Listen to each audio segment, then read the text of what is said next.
Good morning, good afternoon, good evening, wherever you are in the world. It's another episode of Think and Grow Rich applied by Ben Gay and Moe Nawaz. So just to remind you again once more, the people that watch all these videos all the way throughout the whole entire course of Think and Grow Rich applied will have access to apply for a 12 months mentorship, which Ben and myself will be looking to take 12 people from around the world once a month, spend half a day with them and help them to progress and to develop their businesses or business ideas to the next level. And in that 12 months, really make some significant changes, make some significant leaps and bounds for you and your business. So please keep listening, keep watching, and any comments you have, make those comments below the videos here or on the Facebook post on Ben's or mine. And we look forward to sharing more knowledge and wisdom.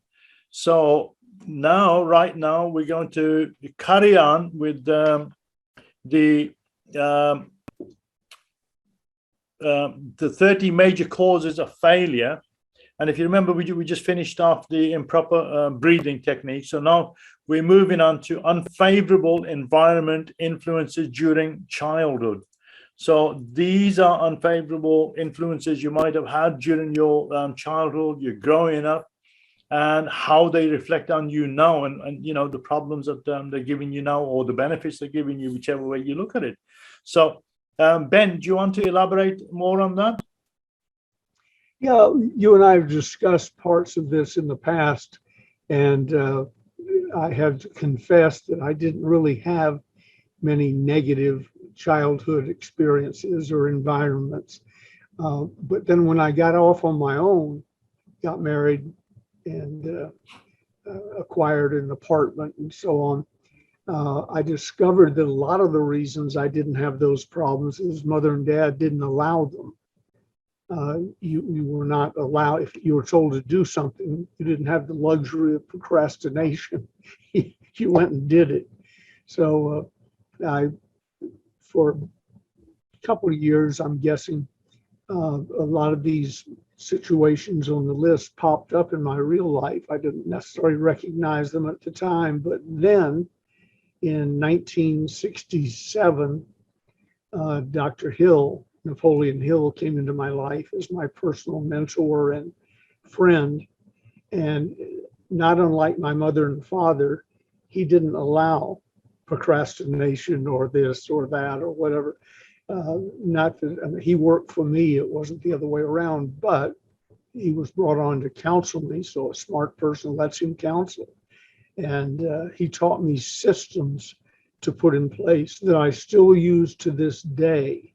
Systems to defeat, put aside all of the problems that I instinctively solve. So if you want to go through them one at a time, I can tell you to the best of my ability if I had it, how I overcame it, and the systems that enable me to keep them at bay.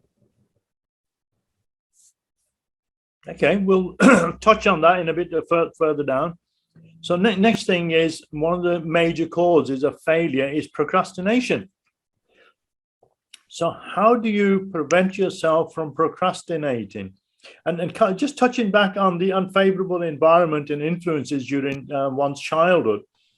I mean, I recall a story, and I'm sure many listeners will also recall possibly a story similar to this, where two brothers left their school and went their separate ways, and they met up about 15-20 years later. One was very successful, and the other one was nothing but an alcoholic and a drunkard. And the person that was interviewing them and talking to them and said, look, you know, you both had the same opportunities, the same, you know, upbringing. How could you be so far apart from each other, so differently, you know, the opposite side of the coins?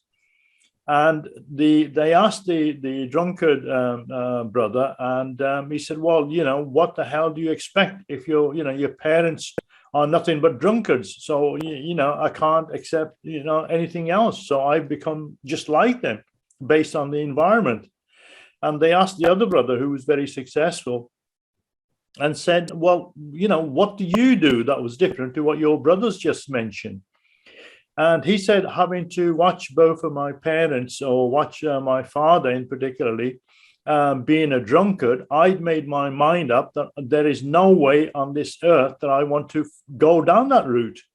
So really, it's not necessarily what's being thrown at us, it's how we respond to what's being thrown at us, or the challenges given to us, or the environment in this particular case.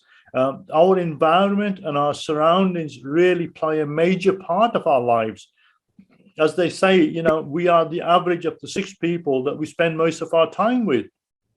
So if you spend most of your time, surrounded by your parents and your family, obviously they're going to have an influence, a major influence on your upbringing and how your behavior is as you mature out into an adult. And now moving on to procrastination. Ben, what do you want to put in as procrastination as a major cause of failure? How would you address that? Well, action pays. Dr. Hill's ever saying to me, action, Ben, take action. And as we discussed earlier, as a young man with my parents, procrastination wasn't one of my problems. They didn't allow it. If they asked you to do something, it was supposed to be done. And I don't remember any quarrels or arguing or fighting back or door slamming or anything like that. And then when I got with Dr. Hill, the same subjects came up, although by then I'd been on my own a while, and I have a natural tendency to procrastinate, to avoid the things I don't want to do the easier thing at the, got 5 things to do. My inclination is to take the easier, more pleasant one. And it therefore is rarely the most important one. So Dr. Hill rethreaded me and got me to understand the importance of doing the important. There's an old saying in the southern United States, if you got to eat a bunch of frogs, eat the big one first and get it out of the way. So I trained myself with Dr. Hill's help to eat the big one first. But mainly for me, it's the system. I don't have to worry about procrastination, because when you and I get off this call, I have 4 other things back to back to back that I'm to do. One of them was written down probably 6 months ago, but today's the day it comes to fruition. Well, whether I want to do it or not isn't the issue. It's next up on the calendar and it will be done. And I won't go to the next one until it's done, and so on. So setting up systems to overcome my natural inclination to procrastinate and be lazy, physically lazy. Systems did that for me.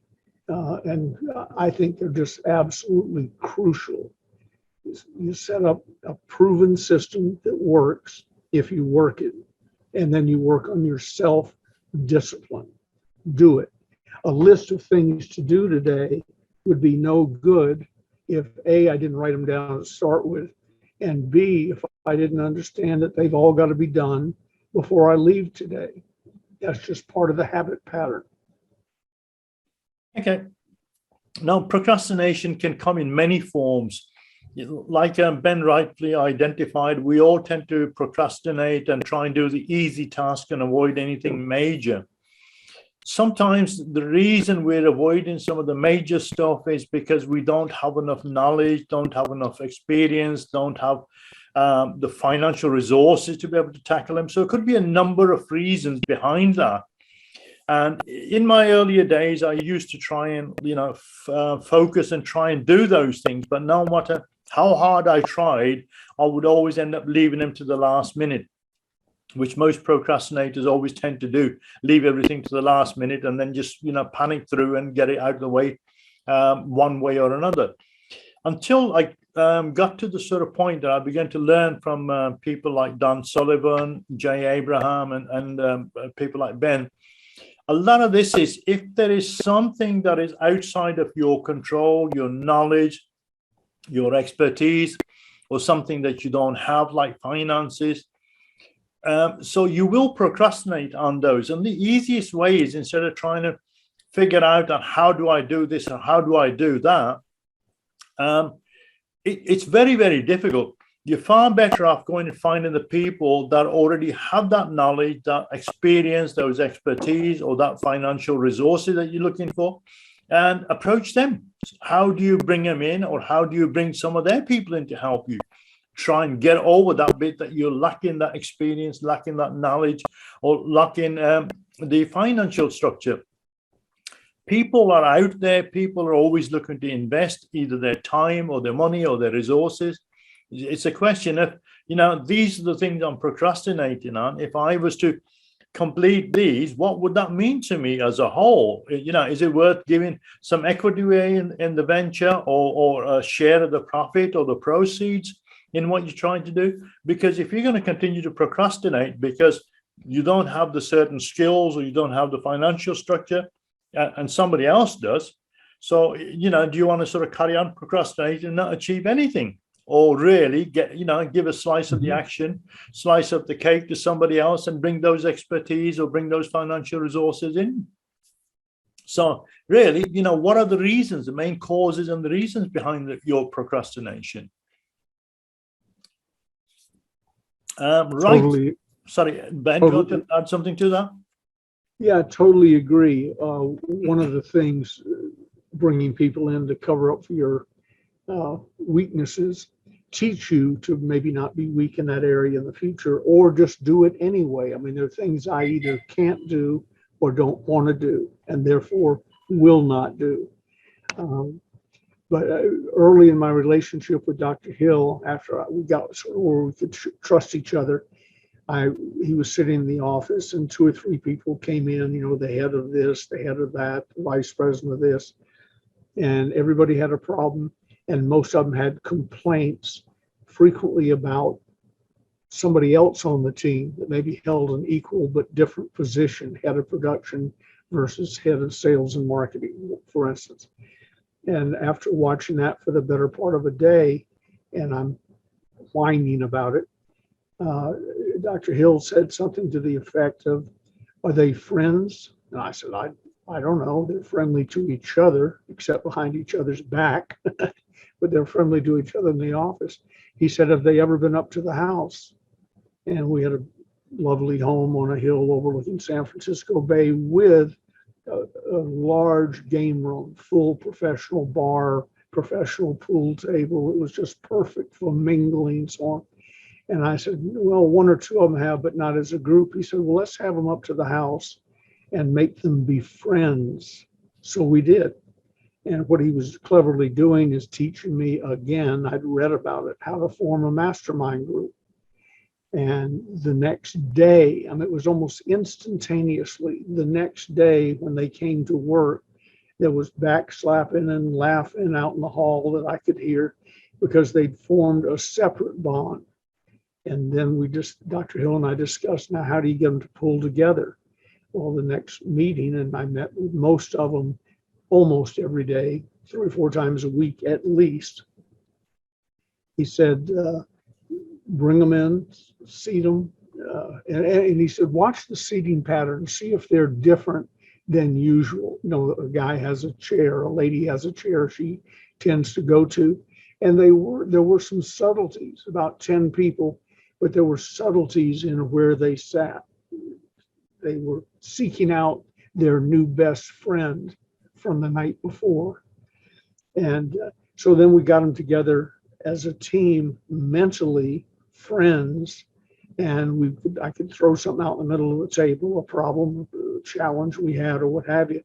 And instead of protecting the legal department or protecting the production department, they jumped in unity to solve the problem we all shared. And my life changed dramatically. You've read about many successful people who don't really know a whole lot about their individual businesses. Well, I was one of those. I was running one of the largest cosmetic companies in the world, and I didn't know then and don't know now as much about cosmetics as the average lady does with her knowing what's in her purse or on her bathroom counter. But I did know one of the sharpest legal minds in the country sat at the table with me. One of the top procurers of things had invested billions with a B of dollars when he was a procurement officer in the Marine Corps. And the head of this and the head of that, they were all experts. One of the finest chemists in the world, Mort Scott, was on that team. And so I didn't have to do anything anymore except be the orchestra leader. Turn to somebody if they hadn't spoken and nod at them, take notes, and be quiet. And Ben Gay, who was in way over his head, was able to earn my place at the table by orchestrating the melded minds of 10 really great people. Excellent, excellent. Right, next we're moving on to lack of persistence. Do you want to delve into that, Ben? Yeah, it's one of those that I used to suffer from. Unless it was a bad idea, I could be very butt-headed about bad ideas. Sometimes the good ones, if they were difficult, I could shuffle off to the side. But if you come back, again, systems. If you set up a system, for instance, most of my friends on Facebook and LinkedIn and so on, I have a system for saying happy birthday to them. Comes around once a year. And just yesterday, a guy who our real correspondence is separate, but on Facebook, the last 4 contacts have been happy birthday. Yesterday, as we're recording this, that was September 13th.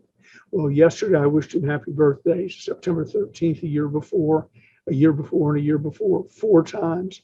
And he said to me in response, something, I'm paraphrasing, but something to say in essence, pardon me. He said, I really appreciate your best wishes every year, but more importantly, I admire your persistence. And I said, wrote back, because we're buddies, I said, it's a system. If it were left to me to remember his birthday on September 13th, he would never hear from me. But I have a system where I check that element in Facebook and LinkedIn every day. And I do 2 things at that point. Some people don't make the cut. Once a year, I look at the person. Do we have enough mutual contacts? Has there been enough exchange between us? Can we do anything to help each other? And that might be a thinning of the herd, and they may get deleted. But they either get deleted or they get birthday wishes because persistence is provided to me by a system. You're going to hear me while we're going through this. Let's talk about systems a lot, Mo. They have saved me from numerous problems. I don't remember if you and I have discussed it, but not too long ago, we had a 3-day weekend in the United States. I forget what it was, 4th of July, perhaps. And so I didn't go to the office Saturday, Sunday, or Monday.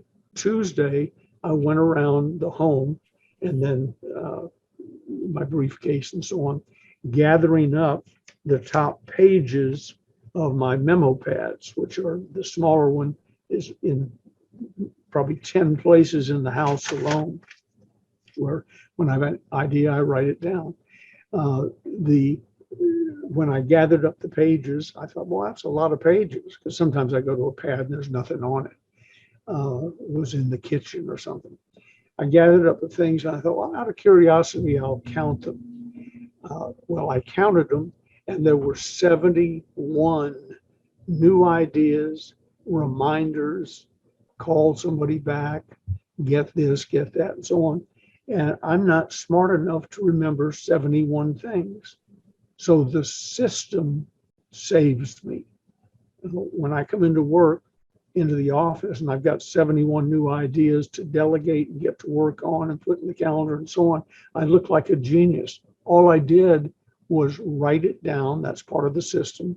Gather them up. That's part of the system. Integrate them into our work life. That's part of the system.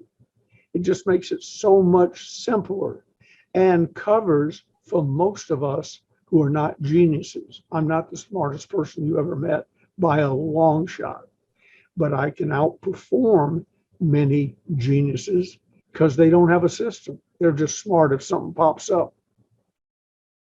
Excellent way of putting it, Ben. Thank you for that. Right, moving on next to negative personality. I'm sure we've all come across people with a negative personality and how we want to stay away from those sort of people. What's your views of trying to explain people with a negative personality as a major cause of failure? As a major cause of failure, it's sort of automatic. If you have a negative personality, people don't want to work with you, they don't want to help you, they don't want to cooperate with you, and so on. So it can be a huge roadblock. So if I'm supervising one of those or have made the mistake of hiring one of those, it happens occasionally, or even social friends, I kid around and try and swing them. I have friends who used to be very negative, had no sense of humor. If you brought up politics, you were on the verge of a fist fight, no matter which side they were on the verge of a fist fight rather quickly. So I'm always reading about, you got to cut these people off and tell them they're out of your life and so on. You don't have to do that. Just edge away slowly. Start saying no to opportunities to be with them. People are going to do what they've always done. If they're negative, they were probably negative in kindergarten. I used to do a lot of work in prisons, and the running joke with the staff that worked with me and the guards and so on, when you saw some person acting like an idiot and misbehaving and screwing up his opportunities to get out earlier and so on, our running joke was his kindergarten teacher knew. In other words, this person had this problem for a long, long time, and unfortunately it didn't get checked. And by the time you run into them as adults, it's probably not going to be checked. So I just don't spend any time with them. I mean, there's lots of people that I instinctively liked in the beginning, but I haven't seen them in years and have no intentions of seeing them again. I don't need that in my life. Excellent. Well, the next section we're going to skip, as we did previously, is lack of control sexual urges. We'll give that a miss and let you draw your own conclusions on that sort of sides on it. So we're going to move on to uncontrolled desire for something for nothing. Again, this is reiterating people that always want something for nothing without having to give any value in exchange or give something in exchange. As the old saying goes, there's the givers and the takers. Well, these are basically the takers who just carry on taking and not prepared to give anything. What's your views on that, Ben? Well, I had to observe it and learn probably the hard way. There ain't no free lunch. I sort of thought maybe if I looked a little harder, there would be a free lunch somewhere, but it turned out there wasn't. So the something for nothing thing, a friend of mine, one of my mentors, William Penn Patrick, who owned the big cosmetic company that I ran, he said that people say that being greedy is bad. He said, absolutely. They said being selfish is equally bad. He said, no, greed is wanting something for nothing. Selfishness is wanting something and being willing to pay the price to get it. So there's nothing wrong with that if applied honestly and ethically. But for me, it was simply a matter of, they used to have magazines full of get-rich-quick schemes. Now they're all on the internet. But the get-rich-quick scheme is you don't have to know anything. You don't have to work. You just have to put up $50 or $500 or $5,000, learn our magic system, and you'll be rich by Saturday. Doesn't work that way. I've been in some of those businesses, and the people who made money in those businesses treated it like a business. Came early, stayed late, worked on weekends, did what the winners were doing, not what their natural inclinations were. And so for me, it's an intellectual thing. I have figured out something for nothing doesn't exist, or it may appear to exist, and then you find out that the price you pay is way more than you'd have paid if it had a price on it in the beginning. So I repeat, greed, bad. Wanting something for nothing, bad. Selfishness, wanting something and being willing to pay the price. I got no problem with that. Excellent. Would you say, I mean, some of the people in today's society, particularly the younger generation, where they have this sort of thing of entitlement, would you say that falls into the same category, something for nothing? Yes. And we've done, I was thinking about that this morning, not because of what we're going to talk about. It was something, they showed a clip of a baseball game on the news. I forget what it was or what the significance was, but it took me back 25 years ago or so when our youngest, Antonio, was playing on a little league baseball team. And he wasn't very good. None of my sons were, but they all enjoyed it.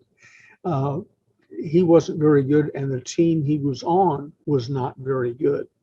And as luck would have it, the last game of the season, they played the undefeated champions of the league, who promptly wiped them out. I mean, you almost didn't want to admit that was your son, as the score went up to 15-0 or something.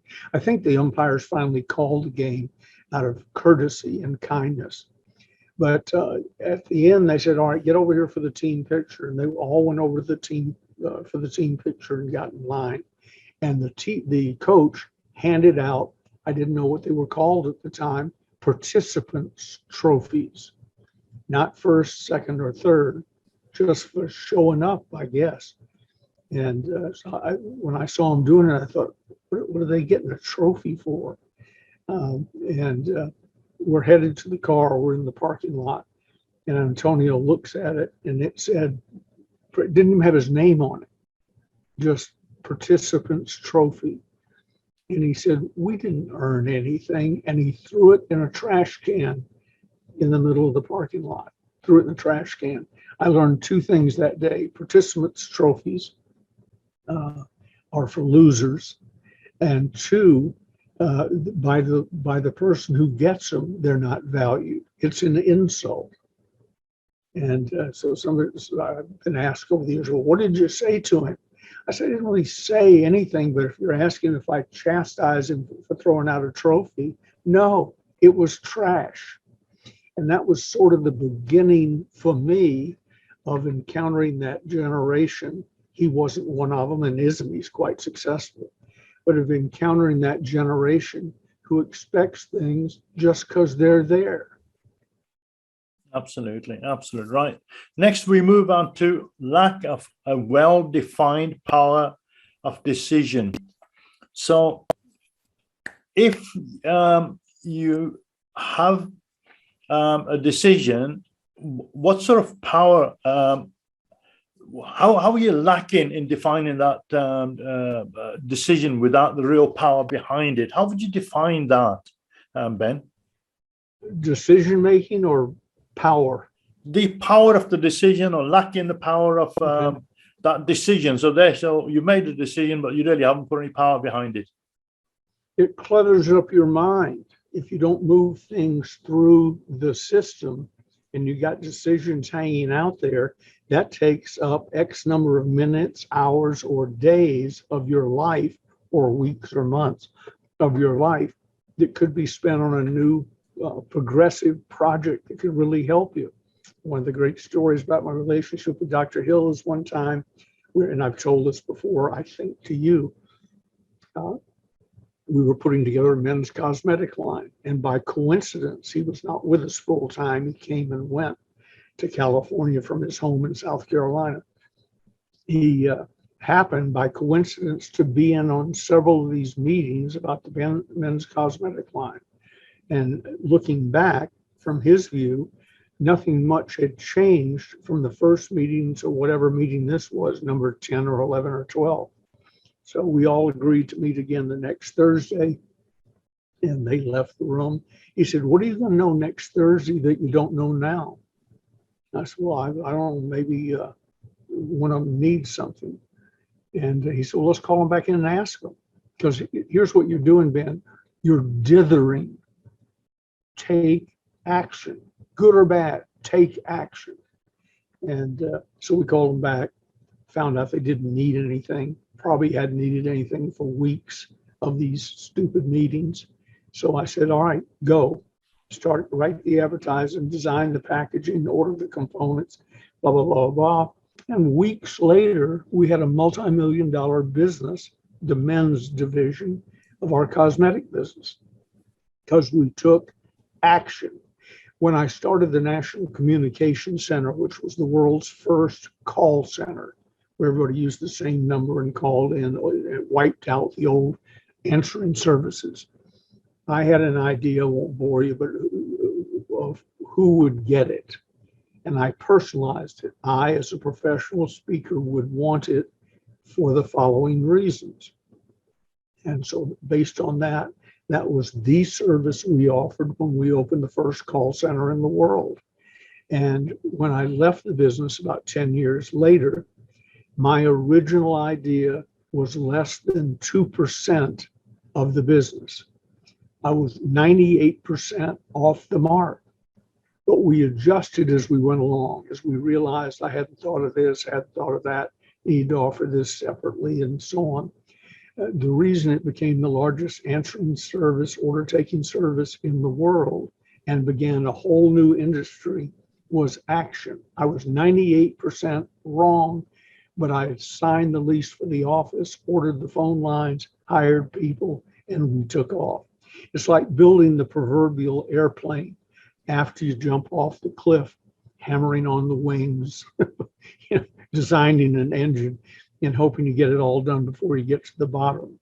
But what saved us was action. Great. Okay. Next, we move on to one or more of the 6 basic fears. So really speaking, even the 6 basic fears can be taken from the 30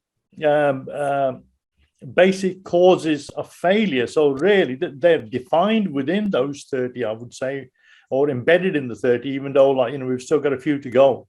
What would you say to that, Ben? Well, give me an example. Well, I mean, one or more of the 6 basic fears. It could, we've just spoke about the well-defined power of decision. That could be amongst them. Could be an uncontrolled desire for something for nothing. So, all these 30 fears of causes of failure, could any one of those or any of those 6 or more could fall into that? Am I correct? Absolutely. Or am I wrong? Yeah. Fear of the unknown is one of the great fears. And people get paralyzed because of fear of the unknown. Some of us are blessed with our curiosity overwhelms our knowledge or lack of knowledge. So we plunge on anyway. Sometimes it can be fear of something that directly impacts your business. Psychologists say the number one fear among average people is the fear of speaking in public, ahead of fear of death by fire, to give you some idea. But I quickly discovered in the business that I joined that the people who made money stood at the front of the room and talked. They were, without exception, they were the money makers. And one day in a chance encounter, I walked into a room and the owner of the company, William Penpatrick, didn't see me. And the president then, I was about to be the president, didn't see me. And they were looking at a video that I had done that they were doing a lot of videos, I'm sure, but one that I had done, 13 of us did them that morning. Lucky for me, I walked in at that moment. I heard my voice. looked around one of them. I could see my flickering image. Fred Pate, the president of the company, said, he's good. And William Penpatrick said, I will pay more for the ability to effectively communicate than any other skill. And I backed quietly out of the room, like Michael Jackson doing the moonwalk, backed quietly out of the room. And I had the key to getting ahead in that business. Get good from the front of the room. And William Penpatrick was one of the great speakers of all time. It took me probably 6 months, a year, something like that, where I gave an opening talk one night and then introduced him. And the audience had gone wild several times over what I had done. And when he came up on stage, I hugged him and I whispered in his ear, top that. And because I had gotten to that stage. And he told me later that night at dinner, I think, he said, Ben, we don't have to appear together anymore. My feelings were sort of hurt. And I said, why? He said, because either one of us can fill a room now. So we can do twice as much good on the road if we're in 2 different cities. And so that was a compliment, but that was overcoming a fear that was unique to that situation. There are situations, businesses, positions in business where it doesn't make any difference whether you can speak in public or not. But it's it greases the skids in so many social things. Mm-hmm. So find the things you fear, comma, that are holding you back and attack those. Dr. Hill told me one day, he said, here's an idea you should remember, and I don't know where he got it. He said, what you fear will come upon you. So you overcome those fears. I have some fear. I have fear of jumping off a cliff. I have no desire to overcome that fear. But if it's a fear that's important to my progress of me, my family, our business, etc., then I'll attack it with a vengeance. And I can honestly say, other than, sticking my hand in a meat grinder, there's not many things I fear anymore because I tackled them one at a time. I think one of the things that if you drill down into the 6 basic fears that Napoleon Hill spoke about, I mean, they can be taken from any of those 30 causes of major failure. But if we sort of separate those, whatever he's basically trying to get to was fear of poverty, fear of criticism, fear of ill health, fear of loss of someone's love, fear of old age, and fear of death. Now, these were the 6 basic fears that he outlined over and over for whatever reason, that people always, of those 6 major fears or more, people are always worrying, and most of these things, will never come to pass except for death, of course. That seems to come for all of us.